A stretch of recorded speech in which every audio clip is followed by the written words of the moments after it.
ang nais ninyo? Ano ang nais ninyong malaman? Titingnan po namin kung ano na ang lasa at kung alaan ninyo kung ito ba ay healthy o ito po ay titikman na po namin.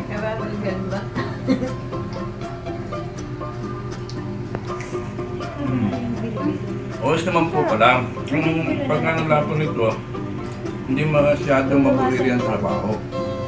Madali lang pong trabahuin ito. Kaya ng konting gata, bilo-bilo, pandan, mga ano lang po ito, mga gulay-gulay. Para sa mga nagnanais ng matuto, subukan nyo rin tumigil ng ganito. Parang mauubos ko ito.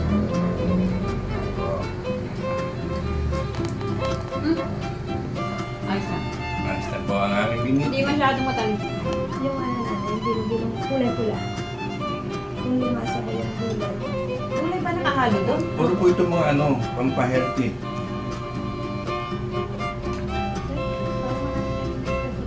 Hindi naman.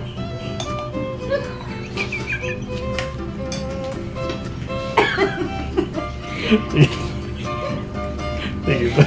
Ikaw pala yung magluluto na para daw. Alakbet ako. Kasi po yung